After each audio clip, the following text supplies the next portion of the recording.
In last class what we have seen that what is a clean room, right, safety protocols while entering the clean room. We will also share a video with you of how to access the clean room, and we have also kind of seen that what not to do, right, in particularly when you use different chemicals and classes of clean room according to ISO standards. We also understand that class 10,000, class 1000, class 100, class 10, how the clean rooms are identified, isn't it.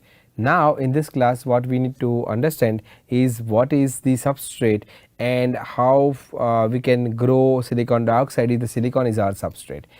Again with an understanding of a system, a biomedical system, and if I am reiterating, then these chips will be integrated into this biomedical system, and finally we will understand the mathematical aspects of how this biomedical electronic system design would work for that, right. So silicon dioxide. Now when you want to have a silicon dioxide, this is the process that you start with a metallurgical silicon, or you start with a sand which is silicon dioxide. You have to purify it to 99.999% pure, actually 99.9 times 9% pure, and then you can go for a polish. Once you go for a technique called CZ technique or Czochralski technique or FZ technique called float zone technique, you can fabricate different silicon wafers, but through CZ and FZ you are only able to get the polycrystalline silicon ingot, which you can see here, right. Either CZ technique or FZ technique, and once you have that you get a silicon ingot. Once you have silicon ingot, you have to go for dicing, sawing, polishing, and it can be chemical mechanical polishing, or it can be and followed by lapping, right, and followed by chemical etching, and then finally you will get the silicon wafer. Either it can be single side polished wafer or it can be double side polished wafer. Now what do I mean by single side polished wafer and what do I mean by double side polished wafer? If you can see the wafer that I am holding in my hand, you will understand the difference. Can you see the wafer that I am holding in my hand? Yeah. So as you can very clearly see, this is the polished side, so you can see the reflection, right. If I just do this, you can see the reflection, isn't it. But if you see the back side of the silicon wafer, this is rough, isn't it. See, it's rough. Front side polished, back side rough. Front side polished, back side rough, right. This is single side polished wafer. If I have double side polished wafer, means front and back both will be polished, right. So this is what I mean by single side polished wafer. If I go to the next slide, silicon, as we all know, right, silicon bowls and wafers, you have to if you see this picture, you will understand that the silicon bowls are made in a class 10, class 100 kind of clean room environment. It's called foundries, silicon foundries, and then the wafers are cut from the bowl, which is right over here, right. The reason of fabricating this particular bowl inside the clean room is to make sure that there is no contamination. So a silicon ingot or bowl is what we say. CZ technique, as you can see here, it is also called Czochralski technique. Depending on the pronunciation, you will understand through different videos. Czochralski is pronounced in a different way. However, the important thing is it's a most important method for production of bulk single crystal silicons.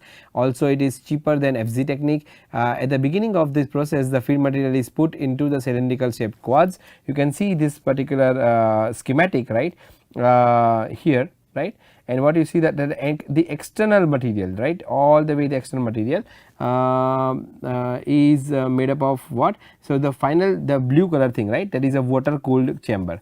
Then you further go in, you will see that there is a heat shield, right. Then you further go in, then you will see there is a carbon heater, right. So then in further there is a graphite crucible, right, and then there is a quartz crucible, graphite crucible, quartz crucible. Then the bottom is crucible support, there is a spill tray, and then there is a electrode for the heater, right. Electrode is here, and you apply voltage between these two electrodes, and you can heat the heater. Heater very simple, you all know, right. Heater is nothing but the resistance is given by rho L by A. Depending on the length and area, you can change the resistance of the heater. Resistivity for a given metal remains constant. So what we do here is that you start with the seed crystal. Now let me just rub it down. So and you can see here there is a seed crystal, right. So where is the seed crystal? At the top, in this way. and when you, and this is a molten silicon, right, molten, which is molten silicon.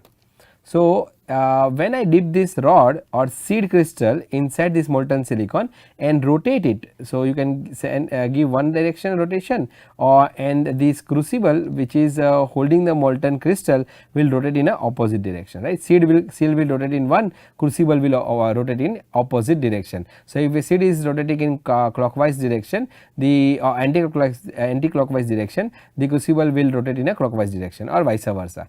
Now, depending on the orientation of the seed crystal and depending the pulling rate and the rotation rate, the thickness of this bowl would be different, right. So, that is something that we need to understand. This is what this Joukowski technique is all about. If you read further, it says that at the beginning of process the feed material is put into the cylindrical shaped quartz, which is right over here, right.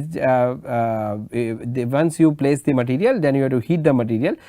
This crucible is graphite crucible with a fused silica lining and is melted by resistance or radio frequency heaters. After you fed the material is completely molten, a seed crystal is introduced, right. Seed crystal from here is introduced, and from the top into the free melt surface, and a small portion of the seed metal is, or seed crystal is dipped into the melted zone or molten silicon.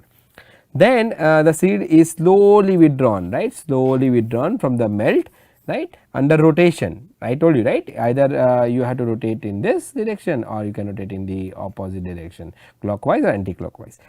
And during the growth, the diameter is controlled by carefully adjusting the heating power, pulling rate and rotation of the crystal, right. Three things is very important, or three things are very important. One is the heating power, second is pulling rate, and third is the rotation of crystal. So, through this technique what we get electron grade silicon. And why we are understanding this technique? Because finally we will use silicon wafer to fabricate different devices. So, the seed crystal is pulled at an optimized rate that minimizes defects, because faster you pull, more defects you have. If it is very slow, again you have problem. So, you have to optimize the rate at which the seed crystal is pulled out of the molten zone. You can get a constant ingot diameter if your rate is optimized, the pulling rate is optimized. Impurities, both intentional and unintentional. If it is not impure, you all know silicon becomes amorphous. Silicon is a intrinsic silicon. If you dope it with N type or P type, it becomes extrinsic silicon. So, intentionally you can dope, or unintentional there is a doping which are introduced. Dopants are impurities are introduced into silicon ingot. Intentional dopants are mixed into melted during the crystal growth, while the unintentional impurity originate from several things including ambient environment, crucible, etc. This all have all impurities have different solubilities, and an equilibrium segregation constant Ko. If you want to define an equilibrium segregation coefficient Ko, it is given by Ko equals to Cs by Cl, where you can say that Cs is the equilibrium concentration of the impurity in solid, while Cl is the equilibrium concentration of impurity in liquid, right, at the interface. So, Cs by Cl is Ko, and Ko is given as Ko is known as equilibrium segregation coefficient, right. So, important thing, remember Ko equals to Cs by Cl. The impurity segregated into the melt, and melt becomes progressively enriched with impurities as the crystal is being pulled. Now, this is a video. Let me play the video. This shows it from TU Delft. It's very informative video for academics. So, we will see here how the crystal is grown. Okay, so now you have seen, right, how the technique works. Now it becomes very easy for you to understand that how this easy technique is used for growing the ingot, and finally from that ingot we fabricate several wafers. Now let us go to the another technique which is called float zone. The name itself suggests that there is a floating zone. So, float zone is based on the zone melting principle and was invented by Theurer in 1962. Schematic of the setup is shown right over here. Here you can see that there are two things. One is the top one is a polycrystalline ingot, and the bottom one is a grown single crystal material that grows here in the bottom, right, and you have a single crystalline seed at the bottom. Whatever the molten zone is created is from the seed crystal to the growth crystal. So, it is right over here, right. Here it is heated using RF coil, and is a molten silicon. So, if you read it, it shows the same thing that the melt zone is established between lower seed material and upper feed material. The upper one is called feed material, the lower one is called seed material, right, seed material. Alright. By applying localized heating. Where is localized heating? Right in the interface. The floating zone is moved along the rod in such a way that the crystal grows on the seed. So, when the feed crystal is moved and the floating zone is moved such a way that this seed crystal that you can see here, it starts growing in this direction. And simultaneously melting the feed above the floating zone. So, when it starts growing in this direction, as we have seen, this feed crystal starts melting further, right, because you get the seed crystal from the feed crystal. The second material as well as the feed rod is supported, but no container is in contact with the growing crystals or the melt, which is held in place only by surface tension. This whole thing is held only by surface tension, and the good thing is that because of this, impurities into the molten zone tends to stay in the molten zone rather than be incorporated into solidified region. That means that the quality of the wafer that you get using FZ technique is way better compared to the CZ technique. In fact, a very pure single crystal region to be left after molten region has passed due to the difficulty in growing large diameter. See, the difficulty of FZ technique or limitation of FZ technique is that you cannot grow a larger diameter of silicon wafer, and that is why FZ becomes more expensive. But however, FZ crystals are preferably used when there is a low oxygen concentration requirement, right. Let us see again important informative video from on the FZ technique. Let me play it. Okay, so you have seen, right, now what you have seen a CZ technique, you have seen FZ technique. Now let us see in a schematic. If you start with a crucible, you start putting the polysilicon and you melt it, right, and what is the process to all the way to bring the wafer. That means right from the start to the end, what are the process involved. Let us see this one by one. If you see the schematic, what you see is that polysilicon is added to the crucible, and there is and then it is heated either using RF or using the resistive heating. Then you can introduce a seed crystal. Here the seed crystal is introduced into the molten zone. When you do that and you pull it at a constant rate or at with a different time, then what you get is a single crystal ingot. Once you have this, you have to trim the sides, right, this side and this side you are trimming it. Then you have to create a flat zone or flat grinding. There is a reason of flat grinding. Every wafer that you see would have this flat grinding, and a flat grinding on the wafer will always be seen visibly like a circle. This is a flat grinding, right. For silicon wafer, this is a flat grinding. If you take any silicon wafer, you will see a flat grinding on one side, and sometimes you have a small flat on the another side.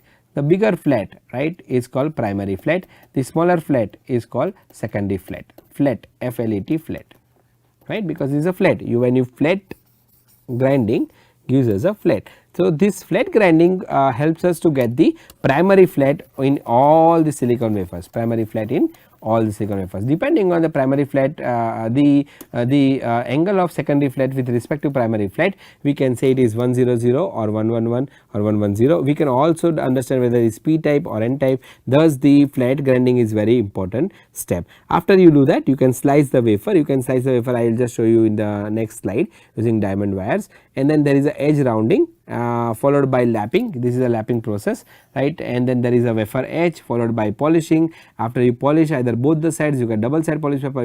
If you polish same side, only one side, then you have single side polish wafer followed by wafer inspection. So, these are the steps. If you just repeat, then the crystal growth is given as once you melt the polysilicon in crucible, next is create a ingot, next is trim the the sides of the ingot, then you do flat grinding followed by wafer slicing followed by edge rounding, lapping, etching, polishing and wafer inspection.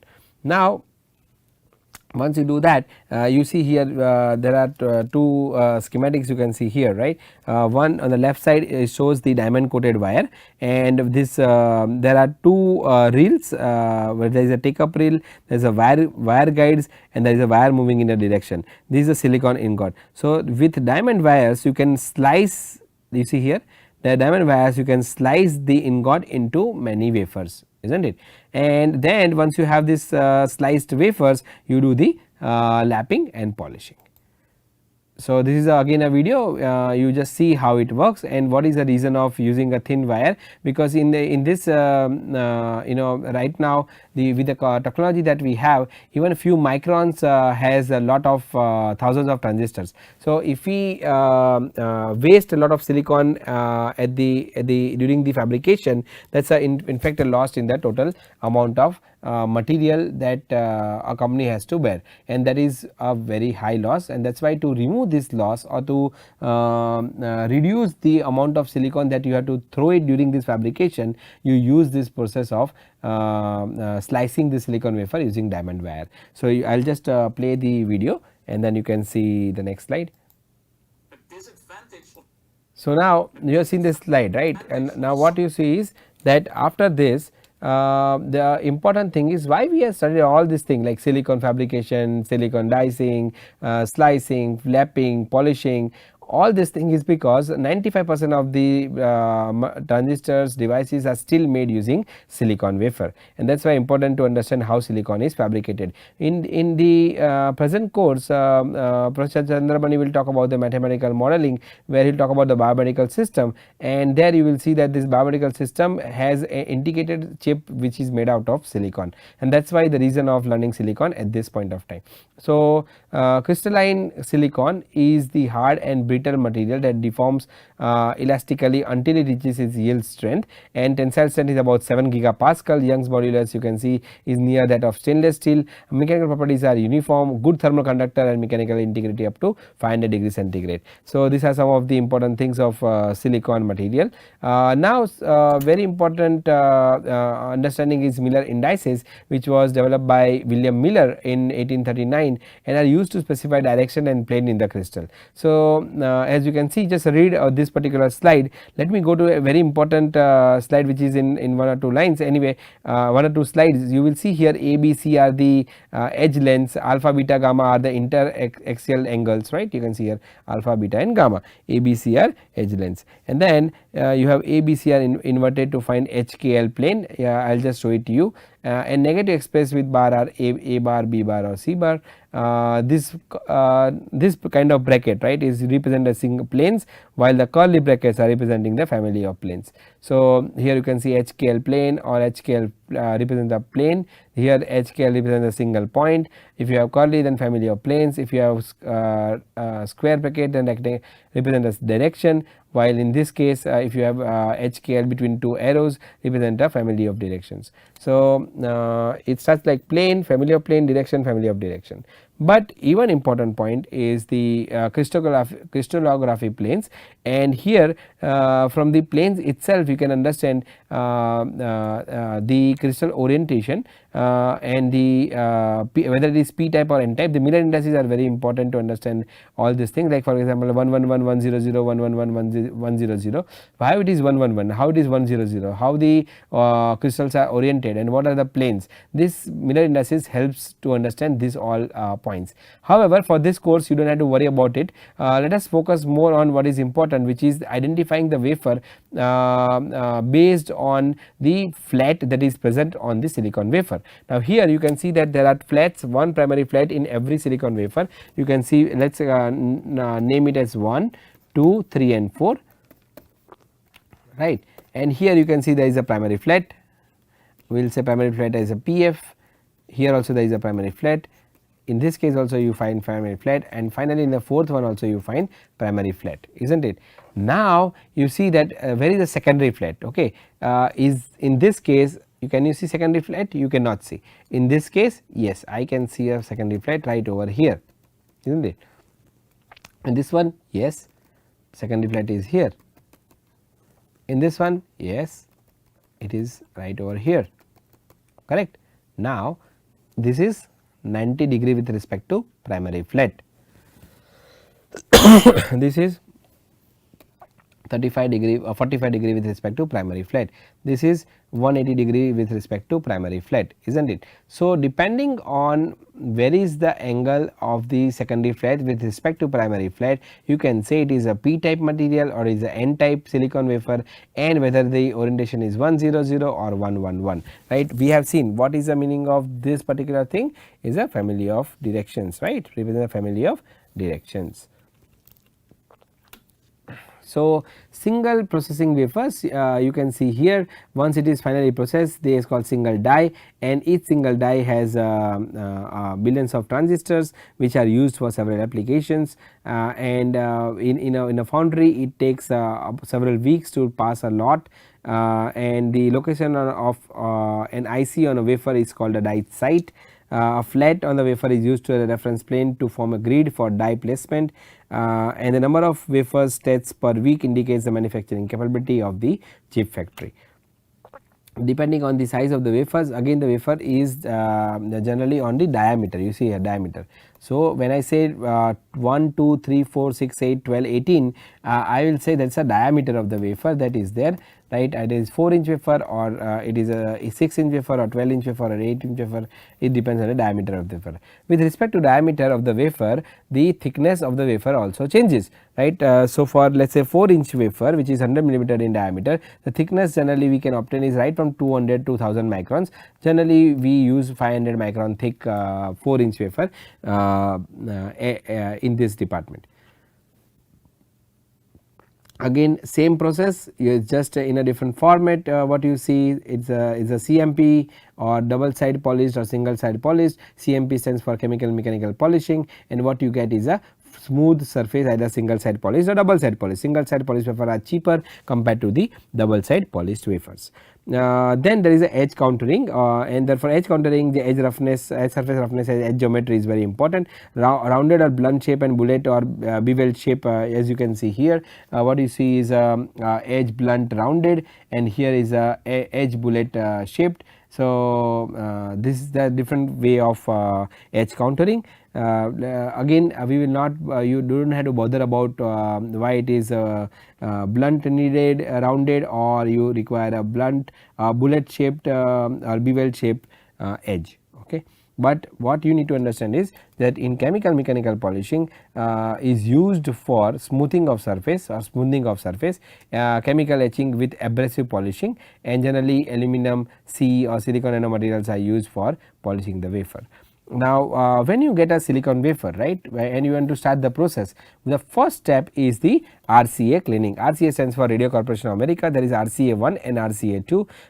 This is a two-step process to remove the particulates, organic and metal contamination, and also to remove the organic contamination and particulates. So, the RCA 1, you have to take a 27% of NH4OH in the ratio of 30% H2O2 in the ratio of H2O. That means 24%, 27% NH4OH is to 30% H2O2 is to H2O, which is 1:1:5 at 75 degrees centigrade for 10 minutes. You have to dip the wafer in this kind of chemical, right, and finally this will help in removing the organic contaminants and particulates.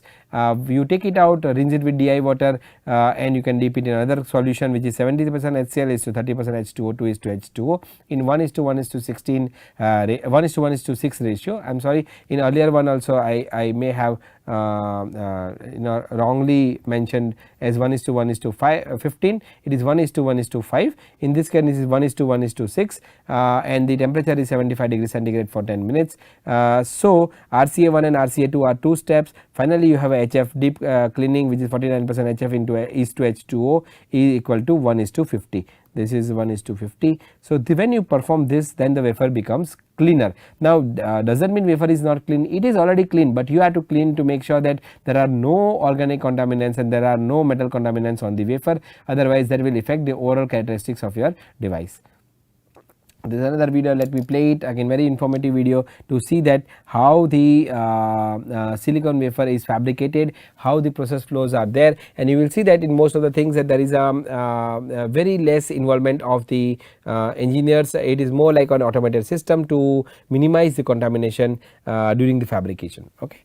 So, I will just play the video. Alright. So, you have seen now how the silicon is fabricated in a foundry. Let us quickly see the effect of silicon dioxide. When you have silicon dioxide, the wafer will look different than what is a silicon wafer, right. So, if I hold the wafer which is in right now in my hand, you will very clearly see that if it is a silicon dioxide or silicon, you can see this wafer, right, it is silicon, and you can see this wafer, it is silicon dioxide. You can see the change in color, right, compared to this one, there is a change in color in this one, isn't it. See, there is a change in color. So, this one is there is a silicon on which we have pattern our material, this is silicon dioxide on which we have pattern the material. The material is metal. There are two different patterns that you do not have to worry. The point that I am making here is that the silicon wafer that you am holding here, if you directly deposit a metal, in some cases it will not work because it will get short circuit and or the effect of metal directly on semiconductor, you know, right. If you have studied physics, you understand the work function and other things. However, if you use oxide, then it is an insulator material, and thus the silicon is only used as a base material. The entire thing that we grow on the silicon will be our device, including the substrate of course, but there is a insulator material. This insulator is generally a silicon dioxide. Now, silicon dioxide in this case is just an insulating material, but when you create a MOSFET, right, or you create any other device, then as you can see in the schematic, you will see that it can be used as a filled oxide, it can be used as a masking oxide, it can be used as a pad oxides, gate oxides, chemical oxide for native oxides which is about 1 nanometer, it can be used as a backend insulators, it can be used as a masking oxide. So, let me again tell you what exactly all these things are. 1 nanometer is when you keep the silicon wafer in room in an environment which is a lab environment, right, because of the presence of oxygen, there is a native oxide that is created which is close to 1 nanometer, and the way to remove this native oxide is by dipping this wafer into BHF. BHF stands for buffer hydrofluoric acid, buffer BUFFER, hydrofluoric acid, that you know, right. So, if you dip this silicon wafer which has a thin layer of oxide into BHF, right, then the oxide will get etched, because BHF is a etchant for silicon dioxide, is a etchant of silicon dioxide, alright. So, that is your 1 nanometer oxide. Then you talk about gate oxide, gate or tunnel oxide. Those who are from electronics background, they would know that in case of MOSFET, right, generally what we learn is there is a source, there is a drain, and there is a gate, right, and then in the gate there is very thin layer of oxide that you have, isn't it, and then in this one you have a thicker oxide,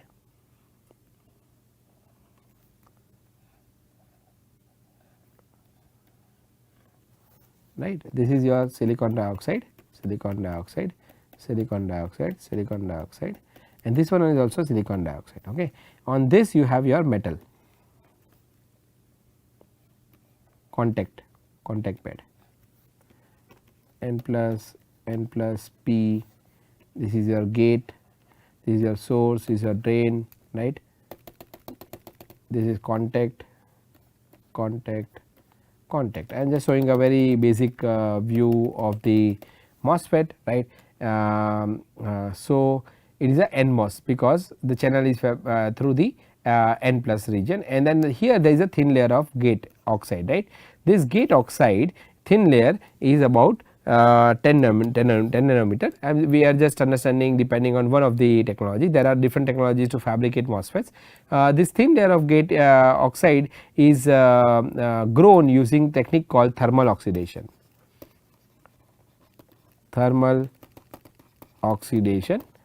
And thermal oxidation, we can have dry thermal oxidation or we can have wet thermal oxidation, dry oxidation or wet oxidation. Okay.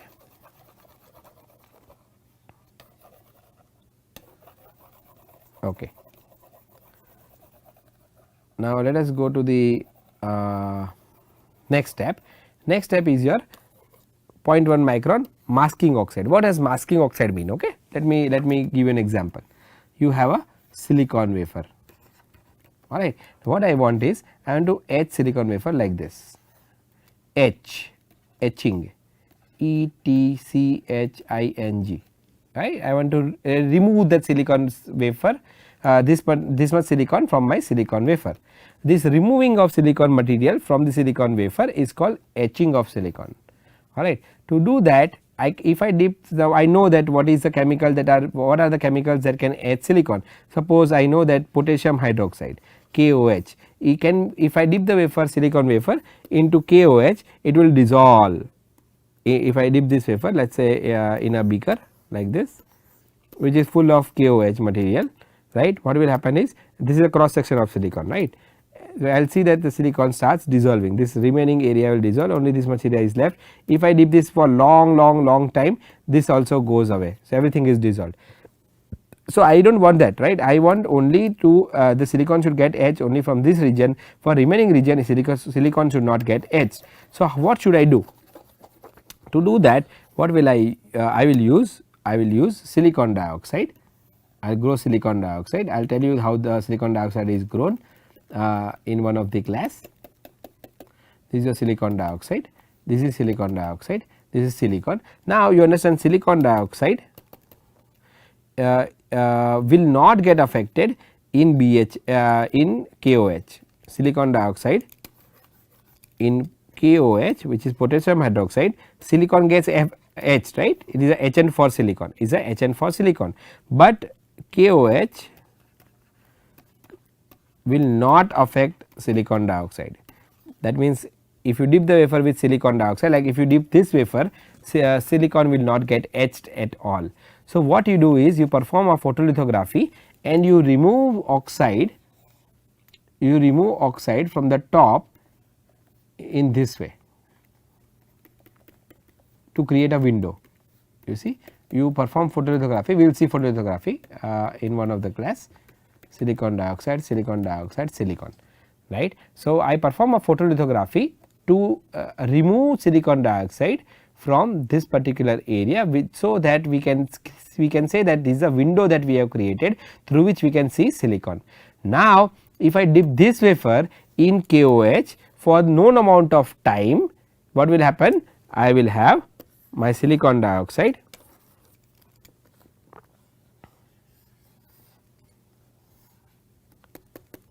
as it is, because silicon dioxide will not get affected in silicon etchant, we already know. This is silicon dioxide, right, and here you can see that silicon is etched, That means that silicon dioxide, my silicon dioxide acts as a mask, that is why it is called masking oxide. That is why it is called masking oxide. Finally, field oxide, just we have seen in case of MOSFET, it is 1 micron thick silicon dioxide, right, that is used for as a field oxide. So the same thing is, you can see in the schematic that if I have silicon dioxide and if I dip in a HF, then HF is a etchant for silicon dioxide, and that is why the silicon dioxide is etched. But if I dip this wafer into the silicon etchant like KOH or TMAH, then silicon will get etched from the back side, but from the front side it will not get affected, because silicon dioxide acts as a mask. So when it acts as a mask, is not only mask against the silicon etchant, but it can also act as a mask of not allowing the dopant to pass through.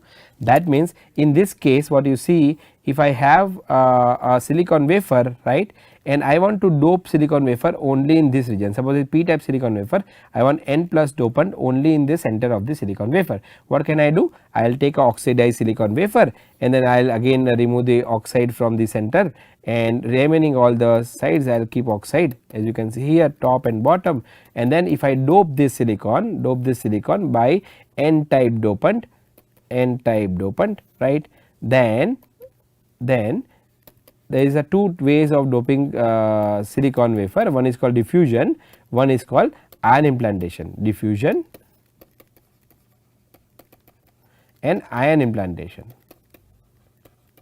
Okay, ion implantation. So when you do diffusion ion implantation, this dopant that you are doping cannot pass through silicon dioxide. cannot pass through silicon dioxide. Thus again in this case silicon dioxide acts as a masking oxide. The silicon dioxide acts as a selective mask against diffusion at high temperature, because the DSiO2 is extremely low, less than D silicon. As we know, right, oxides used for masking are about 0.5 micron to 1 micron thick, and in this case what you can see is there are different dopants and the diffusion constants at 1100 degree centigrade. The diffusion constant of silicon dioxide is extremely less than diffusion constant of silicon. That is what I said about DSiO2 less than DSi. In this chart what you see is, if I want to use silicon dioxide for as a mask for boron and phosphor, then how much should be my thickness. So from here if I use boron as a dopant, right, into a silicon wafer, then if I am using a 1200 degree centigrade temperature, then I have to draw like a line like this, and then depending on how many hours, right. So if I say that I am doping my boron for about 1 hour. So if I dope my boron for about 1 hour at 1200 degree centigrade, I require 0.05 micron thick silicon dioxide. This is what it says. This chart shows like this. Okay. Suppose you said no, I want to dope phosphorus into silicon for how much time? 1 minute. At what temperature? 1200 degree centigrade. Then you can continue here and you can see that approximately what is the thickness? 0.8 to 0.9 micron thick silicon dioxide can act as a good mask for to not allow the phosphor to enter silicon. That means if I have silicon wafer here and if I grow silicon dioxide like this, this is silicon wafer, and I want to diffuse phosphor into silicon wafer, then this silicon dioxide, if the thickness is close to 0.9 micrometer, this dopant, which is your phosphor, will not pass through silicon dioxide. The silicon dioxide acts as a mask against the dopant and protects the region which is below it. That means in this region you will not see dopant, but in this region which is there is no silicon dioxide, you will see that there is a phosphor doped into silicon wafer. Same thing is here, right, and there is a dry oxidation, wet oxidation. Let us see this dry oxidation, wet oxidation in the next class, followed by lithography and followed by some of the examples how you can fabricate different chips that can be used for biomedical applications. Till then you take care, have a nice day, bye.